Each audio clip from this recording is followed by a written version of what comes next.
Hello friends, welcome to ये classes. तो आज चलिए स्टार्ट करते हैं आज का टॉपिक है, देखिए, क्लास 12th का फिजिक्स हमने लिया है। चैप्टर नंबर 3 है। लेसन का नाम है वैद्युत विभव इलेक्ट्रिक पोटेंशियल। इलेक्ट्रिक पोटेंशियल होता क्या है, इसके बारे में डिस्कशन करेंगे हम आज के इस वीडियो में।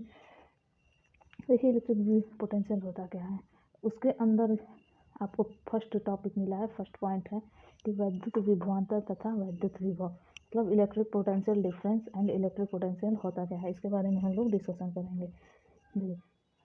किसी वैद्युत आवेश द्वारा उत्पन्न वैद्युत क्षेत्र की जो तीव्रता होती है, अगर कोई पॉइंट चार्ज है, यहाँ पे देखिए अगर कोई पॉइंट चार्ज है, इसके कारण जो इलेक्ट्रिक फील्ड उत्पन्न होगा इस पॉइंट चार्ज के कारण, वो दो प्रकार से उत्पन्न होता है। पहला जो होता है वो होता है कि वैद्युत क्षेत्र के किसी बिंदु पर, मतलब इलेक्ट्रिक फील्ड के किसी पॉइंट पर इलेक्ट्रिक फील्ड की तीव्रता जो है इंटेंसिटी है ई के द्वारा, वेक्टर ई, देखिए वेक्टर ई के द्वारा। और दूसरा है कि वैद्युत विभव वी के द्वारा, वैद्युत विभव वी के द्वारा। इन दोनों के द्वारा हम इलेक्ट्रिक वैद्युत क्षेत्र की तीव्रता का वैद्युत क्षेत्र के बारे में व्यक्त कर सकते हैं। यहाँ पे देखिए जो ई है, हमारा ई है, वो एक वेक्टर राशि है, वो एक सदिश है। ई क्यों वेक्टर है, देखिए ई के ऊपर वेक्टर लगा है। जब आपको कोई दिया है सिंबल, अगर उसके ऊपर ऐसे वेक्टर का साइन है, तो इसका मतलब ये होगा कि एक सदिश राशि, इसमें मतलब दिशा के साथ साथ परिमाण भी इसके अंदर है, तभी ये एक सदिश राशि है। और वी है, वी वैसे ही सिंपल वी लिखा गया, तो वी एक अदिश राशि होगा। अदिश राशि मतलब इसकी कोई दिशा नहीं है। पाता है कि इलेक्ट्रिक पोटेंशियल क्या होता है। इलेक्ट्रिक पोटेंशियल वैद्युत विभव वह भौतिक राशि होता है। इलेक्ट्रिक पोटेंशियल वह भौतिक राशि होता है जो दो आवेशित वस्तुओं के बीच आवेश के प्रवाह की दिशा को निर्धारित करता है। इसका मतलब वह जो दो आवेशित वस्तु, अगर कोई आपको, ये देखिए हम आपको एक जार दे रहे हैं और दोनों आवेशित हैं, इसके अंदर भी प्लस क्यू चार्ज है, इसके अंदर भी प्लस क्यू चार्ज है। वस्तुओं के बीच प्रवाह की दिशा को निर्धारित कर रहा है। तो इसमें इस वस्तु में, इस ऑब्जेक्ट में जो वो पॉजिटिव चार्ज है, नेगेटिव चार्ज है, इसमें भी पॉजिटिव है, नेगेटिव है, तो इसके दिशा मतलब इसके डायरेक्शन इधर का है, तो उसके डायरेक्शन की दिशा को निर्धारित करता है क्या, इलेक्ट्रिक पोटेंशियल। वैद्युत विभव वह भौतिक राशि होता है जो दो आवेशित वस्तुओं के बीच के प्रवाह की दिशा को निर्धारित करता है। यदि दो वस्तुओं का वैद्युत विभव, अगर मान लीजिए इन दोनों का जो इलेक्ट्रिक पोटेंशियल, इन दोनों ऑब्जेक्ट का इलेक्ट्रिक पोटेंशियल आप देखते हैं, अगर वो इक्वल हो जाता है, भले ही उन पर आवेश कितना भी रहे, मान लीजिए इसमें टोटल 3 आवेश हैं, इसमें भी अगर मान लीजिए आवेश की संख्या जो 3 है, लेकिन इन दोनों को जब हम संपर्क में लाते हैं, इन दोनों को पास पास लाने पर आवेश का प्रवाह इन दोनों के अंदर जब आवेश का प्रवाह जो है वो बिल्कुल भी नहीं होता है। इसके अंदर भी 3 रहेगा, इसके अंदर से पास आने पर आवेश का प्रवाह नहीं होता है। ये था हमारा इलेक्ट्रिक पोटेंशियल के बारे में। अब देखिए इलेक्ट्रिक पोटेंशियल डिफरेंस क्या होता है। इलेक्ट्रिक वैद्युत क्षेत्र में किसी धन परीक्षण आवेश, कोई मान लीजिए यहाँ पे कोई एक इलेक्ट्रिक, ये इलेक्ट्रिक फील्ड है, इसमें कोई आवेश रखा है प्लस में।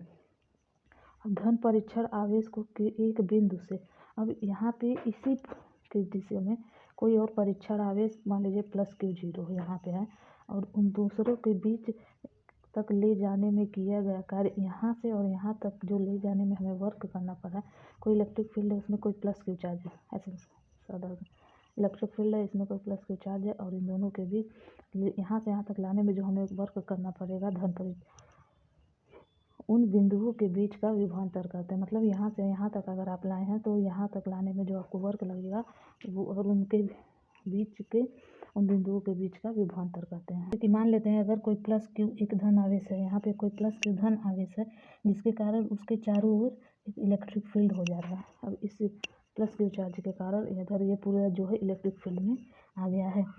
और एक वैद्युत, यदि इस इलेक्ट्रिक फील्ड में कोई अन्य धन परीक्षण आवेश प्लस Q0 हो, तो प्लस Q के कारण वैद्युत प्रतिकर्षण बल F लगेगा। तो इस चार्ज के कारण इस पर एक फोर्स लगेगा F, कैपिटल F फोर्स लगेगा। अतः हम धन परीक्षण आवेश को बिंदु पॉइंट B से A तक ले जाने में हमें प्रतिकर्षण बल के विरुद्ध वर्क करना पड़ेगा। अब यहाँ पे फोर्स, जब देखिए फोर्स का डायरेक्शन इधर का तरफ है, फोर्स का डायरेक्शन उधर का था। अब यहाँ से जब हम V पॉइंट तक लाएंगे, तो हमको इसके रिपल्सन डायरेक्शन इधर का है, तो हमको इधर के डायरेक्शन में कुछ वर्क करना पड़ेगा। इधर से अब इन दोनों को इधर करने में, इधर उधर करने में हमें वर्क करना पड़ेगा। उनके भी जो वर्क करने, वैद्युत क्षेत्र में उसी को हम लोग वैद्युत विभवांतर कहते हैं।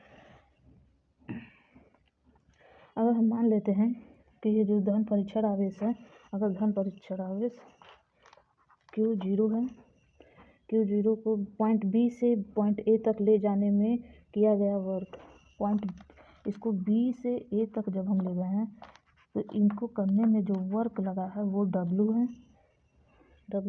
तो A व B के बीच का वैद्युत विभवांतर जब हम निकालेंगे तो हमें मिलेगा VA minus VB equal to W/Q0।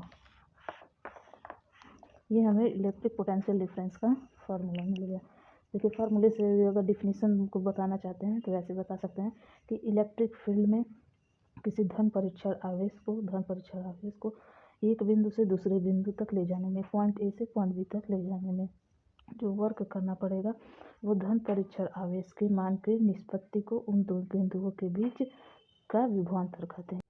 अब अगर हम यहाँ पे इसकी यूनिट्स की बात करते हैं कि विभवांतर का यूनिट्स क्या होता है, इलेक्ट्रिक पोटेंशियल डिफरेंस का यूनिट्स, तो देखिए W वर्क होता है तो वर्क का हो जाएगा जूल, और जो परीक्षण आवेश है उसका होता है कूलाम। यहाँ पे इसका मात्रक आपको मिलेगा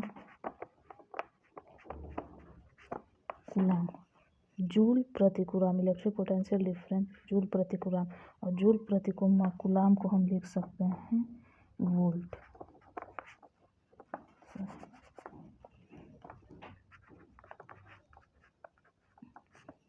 इसको वोल्ट लिखा जाता है, मतलब इलेक्ट्रिक पोटेंशियल डिफरेंस का जो यूनिट्स होता है वो हमारा होगा वोल्ट।